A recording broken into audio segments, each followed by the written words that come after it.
বন্ধুরা, আজকে যে মুভিটি তোমাদের সামনে এক্সপ্লেন করতে চলেছি, এটি মুভির নাম হলো ইনফিনিক্স। 2021 সালের মুক্তিপ্রাপ্ত একটি অসাধারণ সিনেমা। এটি একটি সাইফাই ধরনের সিনেমা, যেটি পুনর্জন্মের গল্প বলায়। আসলে এখানে একজন মানুষের যে অনেকবার পুনর্জন্ম হয়, এই বিষয়টা সম্পর্কে ধারণা দেওয়া হয়েছে। বেশি পেছাল না পরে শুরু করা যাক মুভির এক্সপ্লেনেশন। শুরুতে আমরা মেক্সিকো সিটির একটা সিন দেখি, যেখানে একটা গাড়ি, ফেরারি গাড়ি, বাট গাড়িটার মডেলটা একটু অন্য পুরাতন। তারপর আমরা দেখতে পাই যে গাড়িটিকে পিছনে পুলিশ তাড়া করছে, আর এই গাড়িটি চালাচ্ছে ড্রাইভারের নাম হলো ট্রেডওয়ে।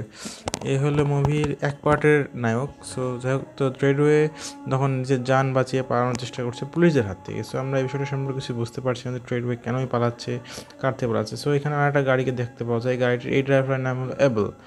এবল আর এবল আর ট্রেডওয়ে তখন ওয়াকিটকিতে বলছে যে যেভাবেই হোক আমাদেরকে এই ডিমটাকে সরাতে হবে। কারণ ডিমটা কি বুঝতে পারছি না, এবং দেখি পুলিশ ওপেন ফায়ার করছে। সো এটা মেক্সিকান পুলিশ ওপেন ফায়ার করতে পারবে এটা জানতাম না। আর পাশে মেয়েটির নাম হলো নোরা। যারা তখন দেখা যায় যে ট্রেডওয়ের উপরে হেলিকপ্টার নিয়ে পুলিশ চলে এসেছে, মেক্সিকান পুলিশ। তো সে তখন নিজের শুটিং স্কিলের মাধ্যমে হেলিকপ্টারের ফ্ল্যাশটাকে গুলি করে উড়িয়ে দেয়। তো যাই হোক, তখন পুলিশ তো একের পর এক গুলি করেই যাচ্ছে, ওপেন ফায়ার চলছে। সো এর মধ্যে আমাদের মিস্টার ট্রেডওয়ে খুব ভালো দক্ষতার সঙ্গে গাড়ি চালাচ্ছে, এবং একটি বাঙ্কার টানেলের মধ্যে এসে তো পুলিশের গাড়িকে ধুয়ে দিয়ে সে একাই বাড়িয়ে চলে যায়। সো যাই হোক, বাঙ্কারের মধ্যে থেকে আসে, তা পুলিশ যে একেবারে যে পিছু ছাড়াতে পারছে এটাও হয়নি। পুলিশরা তখন একটা ইটের ধাক্কায় তো পুলিশের দিন সেটা গাড়ি একদম উল্টে ধুবড়ে সে পড়ে। কিন্তু গাড়ি পড়লে হবে কি, পুলিশরা কোনো অ্যাঙ্গেলেই তাকে ছাড়বে বলে মনে হচ্ছে না। সো যাই হোক, তাই এখানে আমাদের ট্রেডওয়ে অসাধারণ একটা ড্রাইভিং স্কিলের দক্ষতা দেখায়। দক্ষতা দেখানোর পরেও সে তাকে পিছু তো ছাড়াতে পারে না। যাই হোক, সে তখন দৌড় দেয় তার পরবর্তী লোকেশন, মানে তাদের হাতেই পিছু ছাড়ানোর জন্য।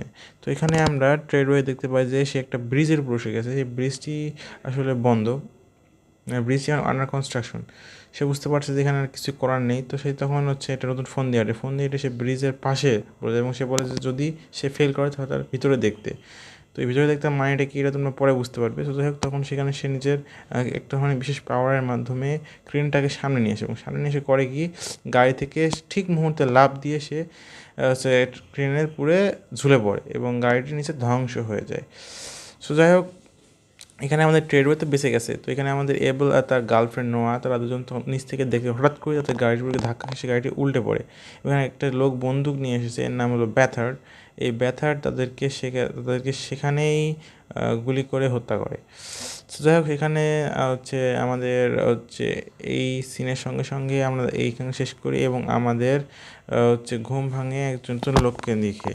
লোকটি আর কেউ না, এই আমাদের মুভির নায়ক এফ কার্ভান। এবং এটা স্বপ্ন বলে মনে হচ্ছে, কারণ সে মাঝে মধ্যে এরকম দুঃস্বপ্ন দেখে। সো সে এক ধরনের ঔষধ নিয়ে সকালের ঘুম শুরু করে। সো এখান থেকে সে ইন্টারভিউতে চলে আসে ডাইরেক্ট।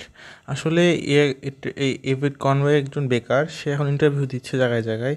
তো ইন্টারভিউ তাকে বলে যে আমি তোমার ব্যাকগ্রাউন্ড সম্পর্কে চেক করেছি, এবং আমি জানতে পেরেছি তোমাদের পুরাতন কলিগ থেকে যে তুমি অনেক ভালো, best, one of the best. So বলে থ্যাংক ইউ। তো আমি কি চাকরিটা পাকা মনে করবো? তখন বলছে না, আমার কিছু প্রশ্ন আছে। আচ্ছা, তুমি সেই কাস্টমারকে মেরেছিলে কেন? আসলে এই এফ কনওয়ে আসলে একজন সিকিউরিটি ম্যান হিসেবে কাজ করে, সিকিউরিটি হেড রেস্টুরেন্টে। সো সে তার একটু অ্যাঙ্গার ম্যানেজমেন্টের প্রবলেম রয়েছে, এবং এই কারণে তার হার্টবিট প্রচুর বেড়ে যায়। সে যখন রেগে যায়, তাই সে ওষুধটি নেয়। সে যখন বলে যে সেটি একজনের যাই হোক, বিভিন্ন কারণবশত সে চাকরিটা পায় না, এবং সে তাদেরকে ক্লিয়ার কাট বুঝিয়ে দেয়, এবং সে বুঝতে পারে যে এভাবে তার কাজ হবে না। তোমরা দেখতে পাই এফ কনওয়ে একটা তলোয়ার বানাচ্ছে, এবং এই যে তলোয়ারটি সে বানাচ্ছে, এই তলোয়ার বানানোর টেকনিকটা হলো আজ থেকে 500 বছর আগের জাপানিজ টেকনিক। এই জাপানিজরা যেভাবে তলোয়ার বানাচ্ছে, সে একইভাবে সে তলোয়ারটি বানাচ্ছে। এবং মজার বিষয় কি জানো, সে এটা শিখেও নি কখনো বানানো, সে জাস্ট এটা জানে, সেভাবে সে এটা বানাচ্ছে, এবং এটা দিয়ে সে যে কোনো কিছু কাটা যায়। যাক, এখান থেকে সে ড্রাগ ডিলারের কাছে আসে। সে ড্রাগ ডিলারের কাছ থেকে, যার জন্য সে তলোয়ারটি বানিয়েছে, আসলে সে যে ওষুধটি নেয় সেটা আসলে অবৈধ, এটা মাদক। এই মাদকটা সাধারণত কোনো প্রেসক্রিপশন দেওয়া হয় না, কোনো ফার্মেসিতে পাওয়া যায় না। এটা মাদক, সেহেতু তাকে ড্রাগ ডিলারের কাছ থেকে নিতে হবে। সো ড্রাগ ডিলার তাকে যে কথা হয়, সেখানে তাকে 60টা পিল দেওয়ার কথা, সেখানে 55টা পিল দিচ্ছে। সে তখন এই বিষয় নিয়ে কথা কাটাকাটি শুরু করে যে না, আমার 5টা পিল চাই। তখনই ড্রাগ ডিলারের যে গার্লফ্রেন্ড ছিল, সে একটু আমাদের এভ কনভের উপর একটু বেশি লাইন মারার চেষ্টা করায়। তার বয়ফ্রেন্ড ড্রাগ ডিলারটি রেগে গিয়ে বলে যে তোমার হাতটা আমি কেড়ে দেবো। সো তখন সে বলে যে না, এটা কোনো খেলনা জিনিস না, কেড়ো না। কিন্তু তখন আমাদের কনভে, সে বলে যে প্লিজ এটা থামো, এটা তুমি ভালো করছো না, কারণ ওর হাত সত্যি সত্যি কেটে যাবে, এটা এতটাই ধারালো। তখন ও বলে যে সমস্যা কী, আমার বিষয়, আমার গার্লফ্রেন্ড, আমি দেখব। তখন সে তার হাতটা দিয়ে সোজা করে, ঠিক সেই মুহূর্তে আমাদের এভ সেটাকে ধরে তার গলায় ধরে বলে যে এটা আসলে, এটা আমার কোনো দোষ নেই, এটা আসলে একটা মিসআন্ডারস্ট্যান্ডিং। গার্লফ্রেন্ডকে তখন সেখান থেকে চলে যেতে বলে এবং তার বয়ফ্রেন্ড সেই ড্রাগ ডিলারকে সে ধরে রাখে এবং সে বলে যে আমার পিলটা দাও। তখন সে তার পিলটি দেয় এবং সেই যখন চলে, তখনই সে ড্রাগ ডিলার তারপর উল্টা আক্রমণ শুরু করে। কিন্তু আমাদের মজার বিষয় হলো আমাদের ইভ সেটা এখান থেকে সম্পূর্ণ বেঁচে যায়। আসলে আমাদের ইভের একটা স্টোরি রয়েছে যে সে প্রায় হচ্ছে বহুতবার আত্মহত্যা করার চেষ্টা করেছে নিজের এই পাস্টের লাইফগুলোর কথা মনে করার কারণে, এবং সে এবারও সে একই চেষ্টাই করে এবং সে দেখতে পারে সে বরফের মধ্যে রয়েছে, সেই বরফের মধ্যে থেকে সে পড়ে যাচ্ছে। তো সেরকমই সে লাফ মেরে পড়ে যাওয়ার চেষ্টা করে, কিন্তু এবার সে পড়ে গাড়ির ওপরে, এবং গাড়ির উপরে পড়ার সঙ্গে সঙ্গে সেখানে পুলিশ এসে তাকে ধরে ফেলে। সোজা এখানে আমরা দেখতে পাই যে আমাদের মুভির আর চরিত্র কেন্টকে, এই কেন্ট আসলে ইনফিনিক্স গ্রুপের একজন সদস্য। এই গ্রুপই সেই গ্রুপ যারা এই আমাদের হচ্ছে এফ কনভয়েকে পক্ষের গ্রুপ। তো এখানে আমরা সেখানে একটা লোককে দেখতে পাই যাকে ইভকে ধরে রাখা হয়েছে। তো সেখানে এই লোকটি আসে এবং এই লোকটির নাম হলো ব্যাথার্ড। আসলে এই ব্যাথার্ডই হলো সেই লোক যে আগে সেই দুই প্রেমিককে মেরেছিল এবং তার গার্লফ্রেন্ডকে। তো সেখানে সে এভকে বলে যে আচ্ছা, তুমি যে তরোয়ারটি বানিয়েছো, এই তরোয়ারটি তুমি কোথা থেকে শিখেছো? তখন বলে যে না, এটা আমি শিখিনি, এটা আমি তৈরি করেছিলাম। বলে যে যাক, তো তুমি সেই ট্রেড কনভয়, এতদিন পর দেখা হতে খুব ভালো লাগলো। সে বলে ট্রেড কনভয়টা কি, আমি তো চিনি না তাকে। তো সে তখন তার সামনে যে তলোয়ার বলে, এই যে তলোয়ারটা, এটা তুমি আমাকে শিখিয়েছিলে ওই তলোয়ার বানানো। তো সে বলে তাই, আমার তো সঠিক মনে নেই। তখন সে তাকে হচ্ছে কিছু তার সেই ওষুধের প্যাকেটটি দেয় এবং বলে নিয়ে নাও, সমস্যা নেই, ওষুধটা তোমার নিয়ে নিতে পারো। তখন বলে যে এটা তোমার সেই মাথার, তখন তার বিস্তারিত বলা শুরু করে, তুমি অনেকবার আত্মহত্যার চেষ্টা করেছো এবং তোমার মাথায় স্টিল প্লেট লাগানো ছিল। তার সামনে সে কিছু জিনিসপত্র রাখে, এই জিনিসপত্র রেখে বলে যে তোমাকে বলতে হবে এর মধ্যে কোনটি তোমার। এবং সে তার সামনে একটা বন্দুক বার করে, বন্দুকের সব কটি গুলি সে খুলে ফেলে, আর একটি গুলি সে তার বন্দুকের ভিতরে ঢুকিয়ে দেয় এবং ঢুকিয়ে দিয়ে বলে যতবার না উত্তর দেবে ততবার একটা করে গুলি সেখানে মারা হবে। প্রথমে একটা স্ট্যাম্প দেখানো হয়, সেই স্ট্যাম্পটি বলে এটা কি তোমার? বলে না, এটা আমার নয়। তখন সে তার একটা গুলি ছুড়ে দেয়, যাই হোক, তো এগুলি লাগে না। সে বলে যে না, এটা আমার না, তুমি কি পাগল হয়ে গেছো নাকি, পুলিশ পুলিশ করে চিল্লাতে শুরু করে। কিন্তু আসলে রুমটি সাউন্ড প্রুফ, সেই তাকে মারার আগ পর্যন্ত সে বুঝতে পারবে না কেউই। তারপরে সে তাকে দ্বিতীয় জিনিসটি দেখায় এবং বলে এটা কি তোমার? সে বলে যে না, এটাও আমার নয়। তখনও তার মাথায় আবার একটু এক গুলি করে, বাট এবারও সে বেঁচে যায়। তৃতীয় ক্ষেত্রে সে বলে যে এটা কি তোমার? তখনই তার মাথা ব্যথা শুরু হয় এবং তখনই সেখান থেকে সে পৌঁছে যায় সেই অতীতকালের একটা স্মৃতি দেখানো হয় যেখানে সে আক্রমণ করছে। এবং ঠিক সেই মুহূর্তে সেই ব্যথার লোকটি আবার সেখানে এসে বসে পড়ে এবং সে বলে যে ঠিক আছে, এই তো আমি তো সেই ট্রেড রয়েছে যাকে আমি চিনতাম। ও তার গুলি করার চেষ্টা করছে, তখনই পাশ থেকে আমাদের এন্ট্রি হয় মুভির মেন লিডের নায়িকার। সে তখন সেখানে এসে গাড়ির ধাক্কা দিয়ে ঢুকে পড়ে। আর তখন ব্যথার বলে এটা একটা ট্রিক, যে তোমার কাছ থেকে আমি শিখেছিলাম। যাক, তখন সেখান থেকে নোয়া একের পর এক ফায়ার করতে থাকে, কিন্তু আমাদের ব্যথার সাহেব এই রাত্রে বেঁচে যায়। তো ব্যথার এখান থেকে বেঁচে তো গেল। তখন সে হচ্ছে সে ইভকে বসিয়ে নিয়ে সে তখন বলল যে এখান থেকে চলো। আর আমরা দেখি ব্যাথারের কাছে একটা পুরো মিলিটারি আর্মি ট্যাঙ্ক রয়েছে। এই ট্যাঙ্কের ব্যাপারটা কী হতো আমি জানি না, সেটা ওই জানে। যাই হোক, সেখান থেকে তারা সেই দেওয়াল ফুটো করে করে দিতে শুরু করে। আসলে এরকম গাড়িও আছে পৃথিবীতে, দেওয়াল ফুটো করে চলতে পারে। সুতরাং এখান থেকে তারা দুজনই এলএপিডির যে হেডকোয়ার্টারে তো হেড থাকে কিন্তু কোয়ার্টার থাকে না। তো এরকম গোষ্ঠী মেরে তারা তখন সেখান থেকে রওনা দেয় এবং তার পিছন থেকে হেভি ফায়ার তাদের পুরো সর্বস্ব দিয়ে ব্যাথার্ডের বাহিনী আক্রমণ করেছিল। বাট এটা ভুললে চলবে না, এটা নোয়ার গাড়ি। তো এটা একটা বুলেট প্রুফ কার, যেটা যেহেতু দেওয়াল ভেঙতে পারছে, সে তার গুলি তো লাগবে না। এবং ঠিক সেরকমই ব্যাথার্ডের লোকজন এসে সেখানে ওপেন ফায়ার শুরু করে। কিন্তু ব্যাথার্ডের লোকজনের যত চেষ্টা করুক না কেন, ব্যাথার্ড নিজেও সেই গাড়ির কিছুই করতে পারে না, কারণ এই গাড়িটা আসলে বুলেট প্রুফ। তো এখানে দেখতে পাই নোয়া একটা বোম সেট করে এবং এই বোমটি এতটাই পাওয়ারফুল ছিল যে এই বোমের ধাক্কার কারণে সব উড়ে যায়। তো যাই হোক, তখন ব্যথাট বুঝতে পারে যে ওদেরকে এখন এভাবে ধরা সম্ভব নয়। তখন নোয়া তাকে নিজের পরিচয় বলে যে আমার নাম হলো নোয়া এবং আমি তোমার সব সমস্যার একটা উত্তর জানি। আমি জানি তুমি কেন প্রতিদিন স্বপ্ন দেখো, তুমি কেন তোমার মনে হয় যে এমন কিছু জিনিস যেগুলো তুমি কখনো শেখোনি বাট তুমি এমনি পারো। এটা কীভাবে, এটা আসলে তুমি তোমার ভবিষ্যৎ লাইফকে, অতীত লাইফগুলোকে মনে করতে পারো। আমাদেরকে বলা হয় ইনফিনিক্স, আমাদের শুধুমাত্র 500 থেকে কম রয়েছে পুরো পৃথিবীতে যারা নিজের অতীত লাইফকে মনে করতে পারে এবং আমাদের কাজই হলো মানবতার সেবা করা। তো আমরা এই কাজে নিয়োজিত, তো তোমার যদি আমাদের সাথে চলো তো তোমার সব উত্তর পেয়ে যাবে। এবং সেখান থেকে তারা রওনা দেয়। তো এদিকে আমরা ব্যথার্ডের বাড়িতে দেখি ব্যথার্ড এখানে এসে হচ্ছে কি একটা এক্সপেরিমেন্ট করছিল, এবং সে তার উপরে পানি ঢালে এবং বলে যে হচ্ছে গড তুমি নিজের চেহারাটা আমাকে দেখাও, god please show me your face, এরকম বলে সে এটা কেন করছে আমরা এটা পরে বুঝতে পারবো। তো এখান থেকে তার অ্যাসিস্ট্যান্ট এসে বলে যে তারা একটা চার্টার প্লেনে করে সেখান থেকে চলে গেছে, চার্টার প্লেন সম্পর্কে আমরা কিছু জানি না। তো এখানে এসে নোয়া তাদেরকে বোঝায় যে আমরা আসলে ইনফিনিক্স হলো নন ইনফিনিক্সরা হচ্ছে পৃথিবীর ধ্বংস চায়। তো এখানে আমাদের ব্যথার সাহেব একটা ডিভাইস বানিয়েছে যেটা একটা বম। এই বোমটি আসলে এমনই বম যে এইখান থেকে ফায়ার করে তাহলে এটা ডিএনএকে ধ্বংস করে দিতে পারে, অর্থাৎ পৃথিবীর সব লাইফ শেষ হয়ে যাবে। তো এরকমই আর আমাদের কাজ হলো এটাকে ঠেকানো। আর হচ্ছে তখন তোমাকে আমি নিয়ে যাচ্ছি কারণ তুমি তোমার অতীত লাইফটা মনে করতে পারো, এবং তুমি ছিলে সেই লোক যে হচ্ছে সেই বমটি চুরি করেছিলে এবং এটা লুকিয়েছিলে। সুতরাং এখান থেকে সে তাদের হচ্ছে ইনফিনিক্সের মূল হেডকোয়ার্টারে এসে পৌঁছায়, এবং সেখানে সে নোয়া তাদেরকে সব কিছু ঘুরিয়ে দেখায়। বলে যে এখানে আমরা চেষ্টা করছি যারা নিজেদের অতীত লাইফগুলোকে সম্পূর্ণভাবে মনে করানোর, যাতে আমরা তাদেরকে দিয়ে আমাদের যুদ্ধে অংশগ্রহণ করাতে পারি। সো যাই হোক, এখানে এসে সে দেখতে পায় কোভিক নামে এক লোককে, এবং এটি তার কে সম্পর্কে মুভিতে ক্লিয়ার করা হয়নি। যাই হোক, মেয়েটি তার কে ছিল। তো কোভিক এখানে তাদেরকে দেখতে পেয়ে অবাক হয়ে যায়, এবং এখানে সেই আমাদের এই কনভয় দেখতে পায় যে তার করা সেরকম ছুরির স্টাইল এখানে ছুরি রয়েছে। তো যাই হোক, এখানে সে বলে যে বাও, এখানে তো সব এত কিছু হাইফাই বিষয়, তো এখানে আমার কী কাজ, আমার কীভাবে মনে করতে পারবো অতীত। তো তখন সেখানে এসে হাজির হয় গ্লার্গি। এ আসলে এতে রিসার্চ অ্যান্ড ডেভেলপমেন্ট ইউনিটের হেড আর কি।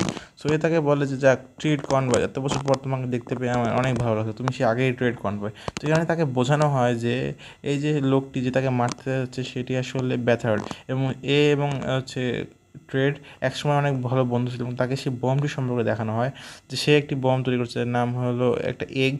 এই এগটি এমনই এগ যেটা যদি কখনো কোনোভাবে এটাকে চালু করা যায় তাহলে একটা এমন বিস্ফোরণ হবে যে এটা ডিএনএ ধ্বংস করে দেবে, অর্থাৎ ডিএনএ ধ্বংস করে পৃথিবীর সব একদম শেষ হয়ে যাবে, লাইফ নিজের চিহ্ন অস্তিত্ব হারিয়ে ফেলবে। তো আর এই একটা বমই 7 বিলিয়ন মানুষের জীবন কেড়ে নিতে পারে। সো যেহেতু এটা যদি ফাটে তাহলে আর আমরা কখনোই কারোর হয়ে ফিরতে পারবো না। সো পৃথিবী একদম শেষ হয়ে যাবে। সো তোমার যে মেমোরির মাধ্যমে আমরা ঠেকাতে পারি।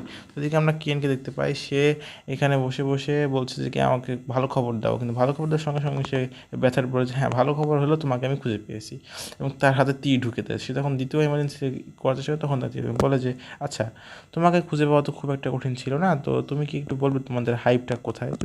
যদি তুমি না বলো তাহলে আমাদের সময় নষ্ট হবে, আর তোমাদের ইনক্রিপশন ভাঙতে আমাদের সময় লাগবে 1 দিন, ভেঙে আমরা ঠিকই পেয়ে যাবো। তখন সে বলে যে না ব্যথার্ড, আমি তোমাকে কখনো এটা বলবো না ব্যথার্ড, তুমি এবং আমরা দুজনেই এত বছর ধরে এত জীবন পার করলাম, কিন্তু তোমার এখন পর্যন্ত কোনো বুদ্ধি জ্ঞান কিছুই হয়নি, তুমি এটা এখনও বুঝতে পারো না যে এটা আমাদের জন্য একটা হচ্ছে আশীর্বাদ, এই আশীর্বাদটা তোমাদেরকে তখন সে তাকে বলে টর্চার দেখায় যে এটা একটা এমন টর্চার যেই টর্চার শুধুমাত্র মানসিক যন্ত্রণা, শারীরিক যন্ত্রণা, মানসিক যন্ত্রণা হবে।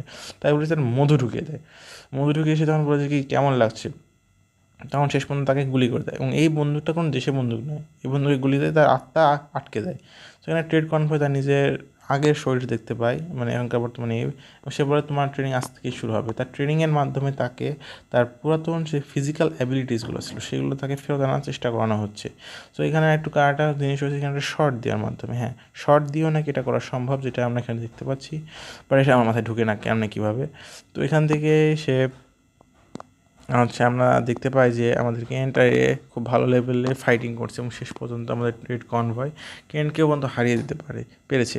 তো এখানে সে তার নিজের অতীতের স্মৃতি মনে পড়ছে যে ট্রেড কনভয় নিজের শেষ যখন সে জীবিত ছিল তখনও তার সঙ্গে ব্যথার্ডের সেই আমলেও একটা ফাইট হয়েছিল, এটা 90-এর দশকের আগে। সো যাই হোক, এখানে তো বড়ো কথা নয়। তো এই ফাইট চলাকালীন সময় তো এখানে দেখতে পাই এটা একটা হচ্ছে সেই বন্দুক যেটা ব্যথারের কাছে রয়েছে, রিভার্স ইঞ্জিনিয়ারিং করার চেষ্টা করছে আমাদেরকে। এই বন্দুকের কাজ হলো যে এইখান থেকে যে মারা যাবে তাকে তার আত্মা আটকে যাবে।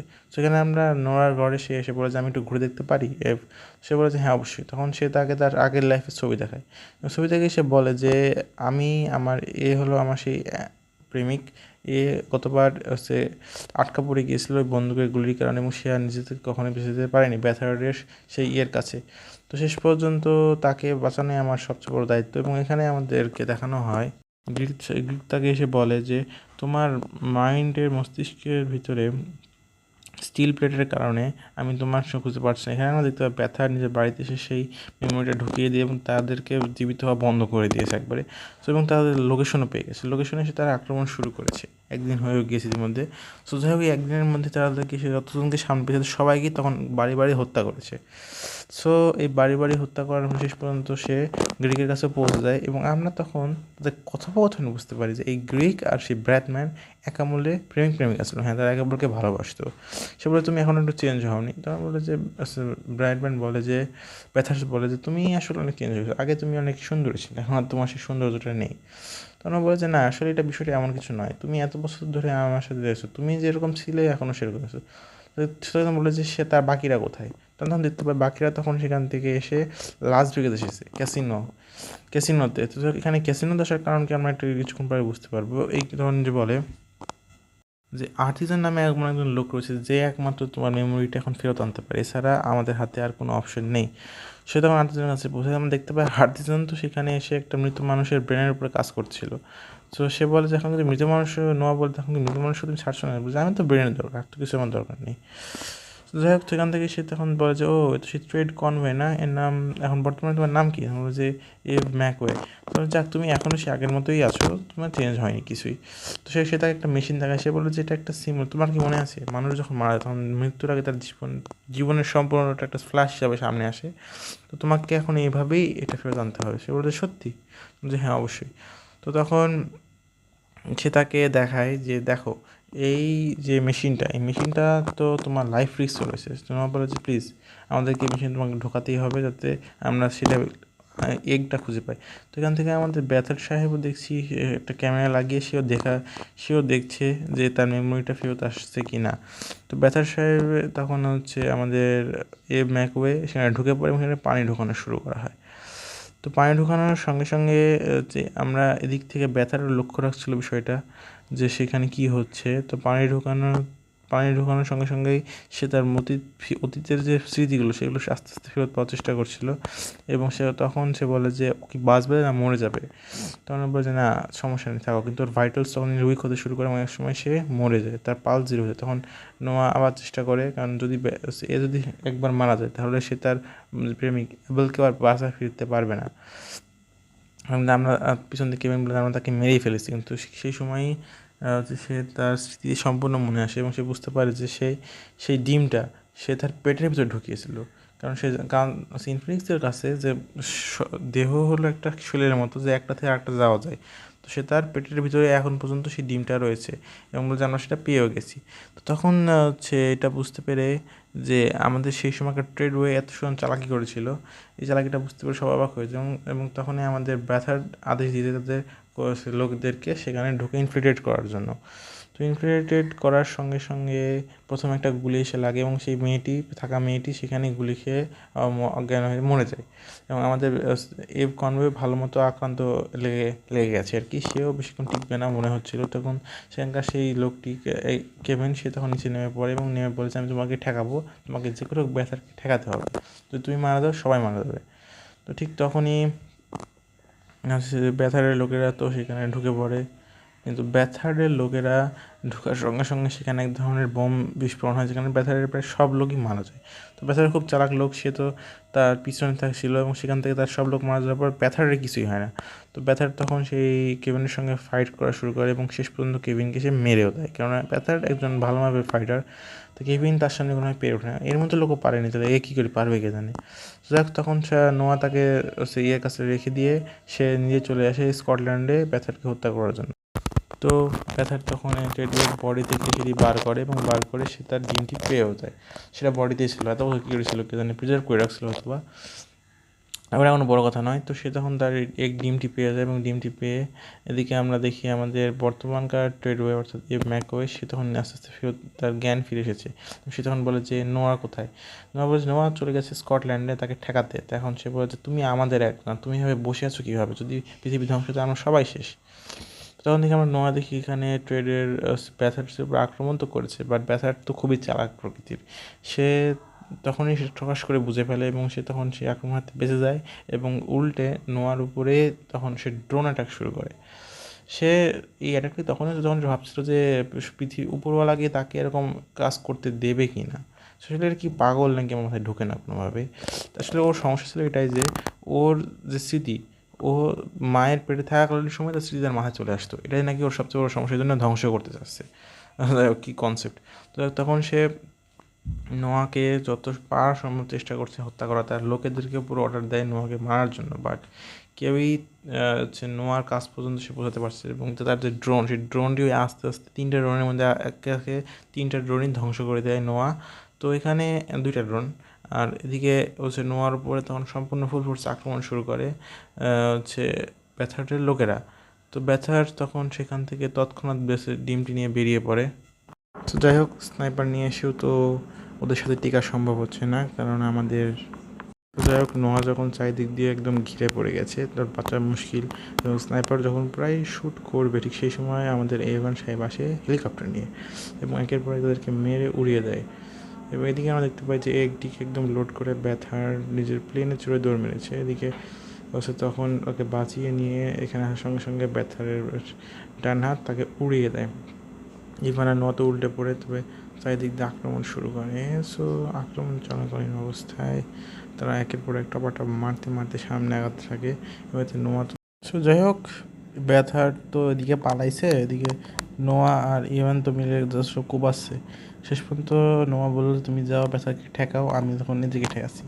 তো তখন আমাদের তো ব্যথার্টকে ধরার জন্য যদি ইচ্ছা থেকে দিকে নোয়া তো তার ডান হাতের সঙ্গে খুব মারামারি শুরু করে, বাট শেষ পর্যন্ত নোয়া তাকে মারতে সক্ষম হয়। প্রথমের দিকে সে তার উপরে ভারী হলেও নোয়া তাকে তখন একবারে যাই হোক নোয়া তখন তাকে একদম মেরে আধমরা করে দিকে আমাদের ইভান তো তখন যাচ্ছে উপরে যেতে যেতে এদিকে হচ্ছে আমাদের ম্যাডাম তো উপর তলা পর্যন্ত পৌঁছে গেছে। আর শেষ পর্যন্ত এদিকে হেলিকপ্টার তখন এবার চলে আসে এবং প্লেন টেক অফ করে যায়। প্লেন তো টেক অফ করে কিন্তু প্লেনের পাইলট তো জানে না আমাদের এখন কোন অ্যাঙ্গেলের প্লেয়ার। সে তখন মোটর সাইকেলে ছিল তখন ব্যথার যাদেরকে আজ পর্যন্ত মেরে ঢুকিয়ে রেখেছে তাদের সবাইকে দেখতে পায়, তাদেরকে ফ্রি করার কাজ শুরু করে। এদিকে সে প্লেনের উপরে একদম ঝাঁপিয়ে পড়ে এবং প্লেনের প্রথম ইঞ্জিন বিস্ফোরণ করে এবং 3 নম্বর ইঞ্জিন শেষ। এবং তখন সে সেই স্লোয়ারের মাধ্যমে টিকে যায়। টিকে তো গেল, বাট কাজ তেমন হচ্ছে না, সে কোনোভাবে উঠতে পারছে না। ঠিক সেই মুহূর্তে সে প্রায় পড়ে যাচ্ছে, তখনই সে নিজের সেই সব হারানো সব কিছু মেমোরি ফিরে পায় এবং সে উঠে বসে এবং সেখানে হাঁটতে শুরু করে স্বাভাবিকভাবে। ব্যথার পর এটা অসম্ভব, এটা এটা কীভাবে মনে আসলো ওর এই সব কিছু। এবং তখনই সে একটা হ্যাঁচ খুলে ফেলে এবং ঢুকে পড়ে প্লেনের ভিতরে। প্লেনের ভিতরে ঢোকার সঙ্গে সঙ্গে সে সেই বোমটি দেখতে পায় এবং বোম ডিফেন্স শুরু করে। তো ব্যথার তাকে প্রথমে একটি গুলি করে কিন্তু স্টিল প্লেট থাকার কারণে গুলিটা কোনো কাজ লাগে না। সোজা তখন ব্যথার আর ইভানের মধ্যে শুরু হয় সর্বশেষ লড়াই এবং এই লড়াইয়ের দিকে করতে করতে তারা একেবারে প্লেনটি 12টা বাজিয়ে দেয়। কিন্তু তারা দুজনেই কেউ কারোকে থামার পাত্র না এবং প্লেনের পাইলট তাদেরকে বারবার নিষেধ করা সত্ত্বেও তারা তাদের কথা শোনেনি এবং প্লেন থেকে শেষ পর্যন্ত প্লেনের ভিতরে বড় বড় ফুটো হয়ে যায় এবং ফুটো হওয়ার পর শেষ পর্যন্ত তারা বোমটি নিয়ে সবাই মিলে বাইরে বেরিয়ে আসে। হ্যাঁ ঠিকই শুনছো, প্লেনের বাইরে। প্লেন তো স্টিভ ডরে যাচ্ছিল এবং প্লেন ঘুরছিল। এই ঘুরন্ত প্লেনে তো কতক্ষণ টিকতে পারো তারা। তো প্লেনের স্টিভ রোল থাকা অবস্থায় ওরা প্লেন থেকে শেষ পর্যন্ত ধাক্কা খেয়ে বাইরে বেরিয়ে আসে এবং বাইরে এসেও ওদের লড়াই চলতে থাকে। তারা শেষ পর্যন্ত ব্যথার্টকে মারতে সক্ষম হয় ইভান এবং সারি বন্দুক দিয়ে তাকে মেরে আধমরা সেকে মেরে ফেলে এবং সেই ডিমটি সে তার গায়ে নিয়ে তারা দুজনেই লাফিয়ে পড়ে সমুদ্রে এবং সমুদ্রে লাফিয়ে পড়ার সঙ্গে সঙ্গে এখানেই ইভান মারা যায় এবং সেখানে আমরা বুঝতে পারি যে ইভানের আবার নতুন করে পুনর্জন্ম হবে এবং সেই জন্মে আবার নতুন করে দেখা যাবে সে কী হয়। এবং এখানে আমরা দেখতে পাই আমাদের নোয়া সে সেখানে বিস্ফোরণ করে উড়িয়ে দিয়েছে এবং এতেই আমাদের ব্যাকগ্রাউন্ডে বলা হয় যে মৃত্যু কোনো শেষ নয়, এটি আসলে আবার শুরু, নতুন করে শুরু। এবং এভাবেই নতুন একটি বাচ্চার জন্ম হয় এবং দেখানো হয় সে বাচ্চার মা তাকে নিয়ে বাঁচানোর চেষ্টা করছে এবং সেখান থেকে আমরা সেই দ্য বিগিনিংয়ে সে টেম্পল দেখতে পাই। সেই টেম্পলে তাদের আবার দেখা হয়। এটা আমাদের সেই নোয়া আর আভা সে দুজনেই তারা এখানে মিলিত হয়েছে। এদিকে জাকার্তা ইন্দোনেশিয়াতে আমরা দেখতে পাই যে একটি বাচ্চা মারাত্মক মার্শাল আর্ট স্কিল দেখাচ্ছে, ঠিক সেই আমাদের ইভানের মতো। তো সেখান থেকে আমরা বুঝতে পারি, তো যাই হোক এখান থেকে সে তাকে মার্শাল আর্ট স্কিলে প্রতিপক্ষকে কিন্তু শেষ করে ডাউন করে দেয়, এবং সেই স্কিলে আমরা বুঝতে পারি যে এটি আসলে আমাদের সেই ইভান। তো সেখানে আমাদের সেই লোকটি এসে বলে, যদি আপনার ছেলের অতীত সম্পর্কে আপনার কোনো প্রশ্ন থাকে আমাকে ফোন দিতে পারেন, এবং তাকে তার শটটি দেয়, এবং সেখানে ইভান বলে তোমার তো দেরি হয়েছে কিসের জন্য। এভাবে মুভিটি সমাপ্ত ঘটে।